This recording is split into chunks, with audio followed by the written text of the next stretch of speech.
The night of 24th August 1940 is quiet over the Thames estuary, a formation of German Hinkel.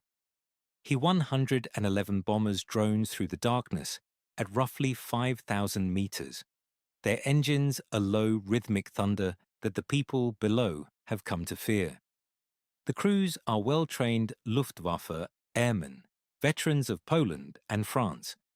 They have a specific target tonight: the oil refineries at Thames Haven, south of London. Precise, industrial, military. That is the order from Goering himself. But something goes wrong. Navigation over blacked-out Britain is treacherous, and somewhere over the estuary, the formation loses its bearings. The lead bombardier, uncertain of his position and pressed by fuel concerns, makes a decision. He releases his bombs. The others follow. The payloads fall away into the darkness, not onto Thames Haven's gleaming oil tanks, but onto the streets of Stepney and Bethnal Green. Homes, shops, a dairy. Civilian London, for the first time, is burning. This was an accident, a blunder, a catastrophic miscalculation born of darkness, poor maps, and a bombardier who simply got it wrong. And yet, this single, stupid mistake would set in motion a chain of events so dramatic, so consequential, that military historians still argue about its ultimate impact, because the British response to that accidental bombing would end up destroying the most powerful concentration of air power that Nazi Germany had ever assembled. Not through genius, not through superior technology, through revenge, and through a decision so audacious it nearly broke Winston Churchill's own military chiefs. One German pilot, shot down over England months later and taken prisoner, put it simply, "We bombed London by mistake. Then Churchill bombed Berlin on purpose, and after that, everything changed." To understand what happened next, you must first understand how desperate Britain's situation had become by that summer of 1940. France had fallen in June. The Dunkirk evacuation had saved the men, but lost nearly all the equipment. The Wehrmacht stood on the Channel coast, close enough that German soldiers claimed to see the white cliffs through binoculars on clear days. Operation Sea Lion, the planned German invasion of Britain, was no fantasy. It was a genuine, working military plan, and the one thing standing between its execution and disaster was the Royal Air Force. The Battle of Britain had begun in earnest in July 1940, and by August, the RAF was under extraordinary strain. Fighter Command had lost roughly 300 pilots in 5 weeks, men it could not easily replace. Squadron after squadron was being ground down. The Luftwaffe's strategy was methodical: destroy the RAF's airfields, smash its radar stations, obliterate its supply chain, and the skies over Britain would be theirs. Once they controlled the skies, the invasion barges could cross the Channel. Air Chief Marshal Sir Hugh Dowding, the quiet, meticulous commander of Fighter Command, later admitted that by late August his forces were approaching a point of genuine operational collapse. The Luftwaffe's airfields in occupied France and the Low Countries, particularly those clustered around Pas-de-Calais, were the engine of this destruction. Heavily fortified, expertly organized, and positioned to put German fighters over southern England within minutes, these bases represented the concentrated fist of Hitler's air power. Estimates suggest that by late August 1940, the Luftwaffe had approximately 2,600 aircraft operational across its western theatre. The RAF, by contrast, was struggling to field 700 serviceable fighters on any given day. The arithmetic was brutal. Something had to change. Dowding needed breathing room.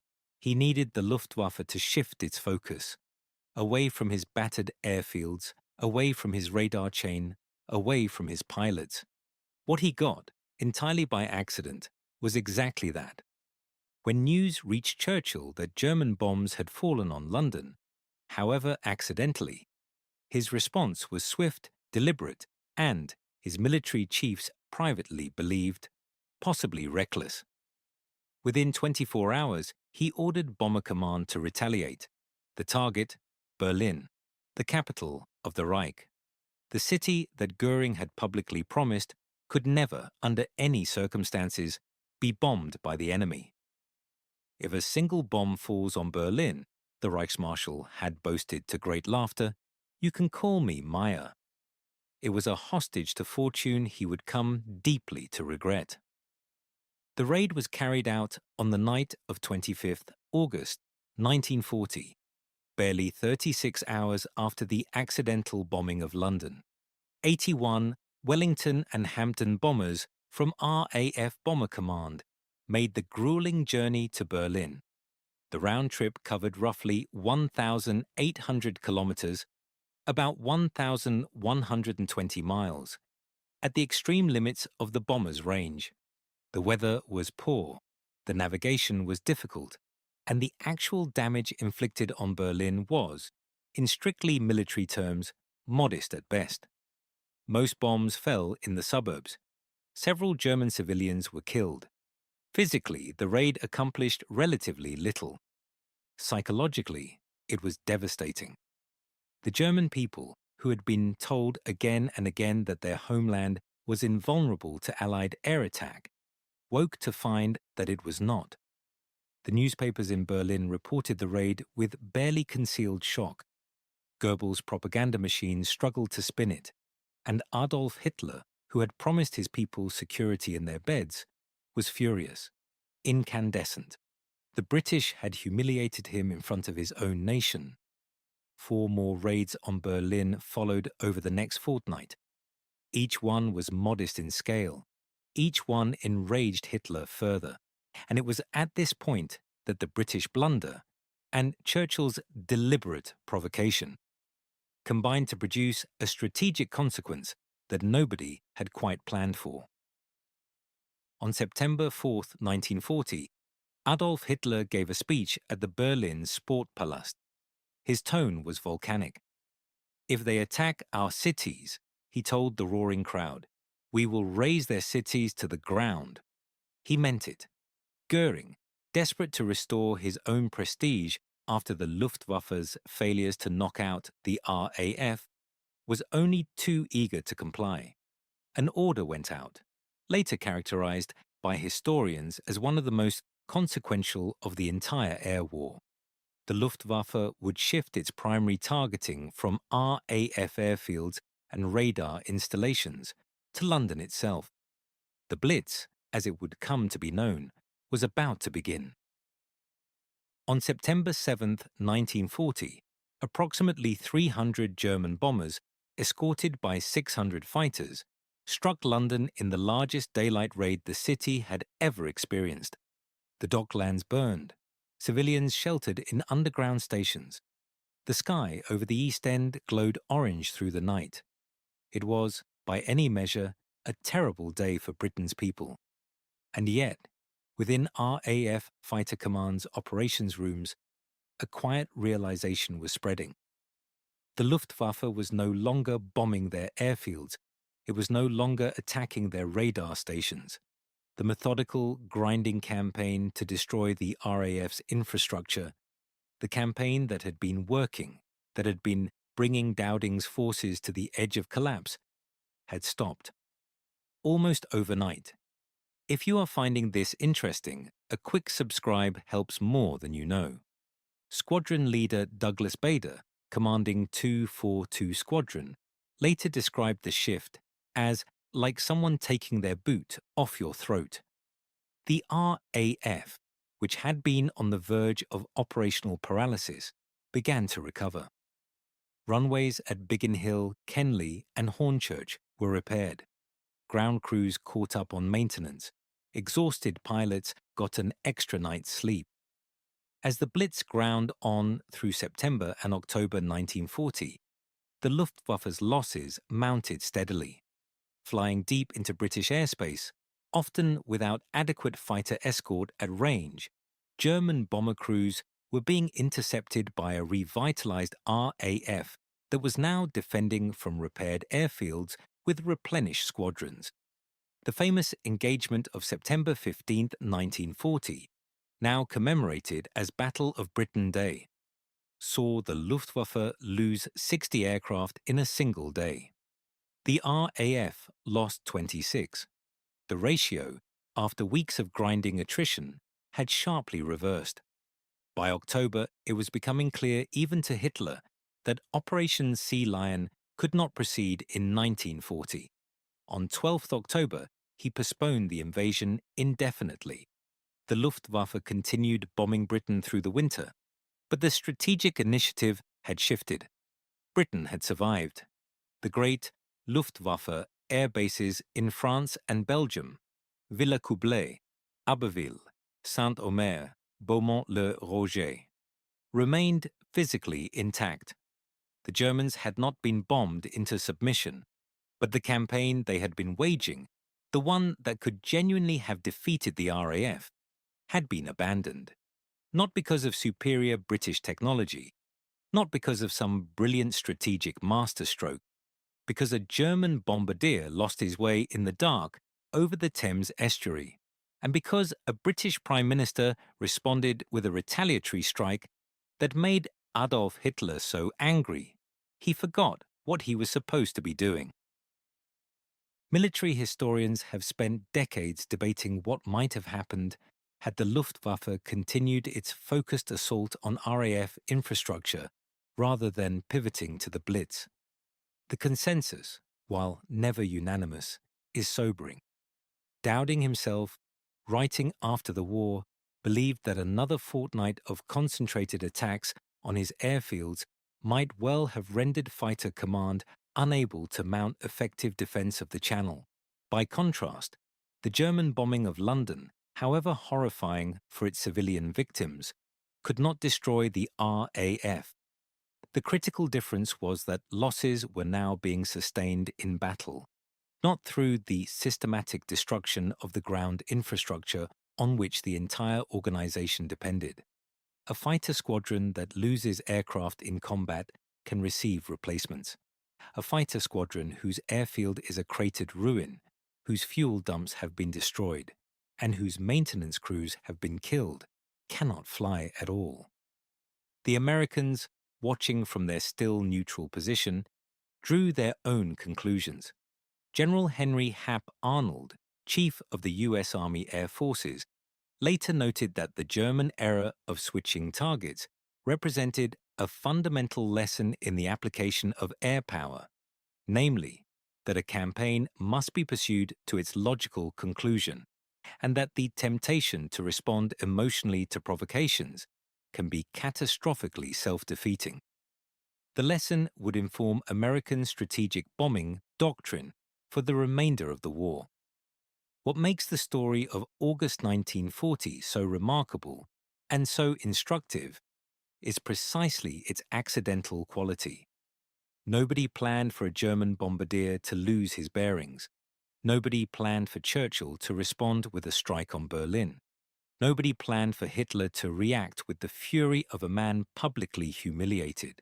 And nobody, least of all the exhausted men of RAF Fighter Command, planned for the consequence that the most powerful aerial assault ever mounted against Britain would simply stop targeting the things that most needed to be protected. Churchill, for his part, understood perfectly what had happened. In his memoirs, he wrote of the decision to bomb Berlin with characteristic candor. We had hoped to provoke a reaction. We got one, though not quite the reaction we had anticipated. That is perhaps the most profound understatement in the entire literature of the Second World War. He had wanted to demonstrate that Britain could strike back. What he got was the salvation of Fighter Command. Air Chief Marshal Dowding, unceremoniously removed from his command in November 1940, never fully received the public credit he deserved for shepherding the RAF through its darkest weeks. The official history of the Battle of Britain acknowledges that by late August, Fighter Command's situation was critical. Some analysts believe that without the German change of targeting, the RAF might have reached breaking point within 3 to 4 weeks. 3 to 4 weeks delivered entirely inadvertently by a German navigator's mistake and a prime minister's anger. Today, the airfields that survived, Biggin Hill in Kent, Duxford in Cambridgeshire, stand as both museums and memorials.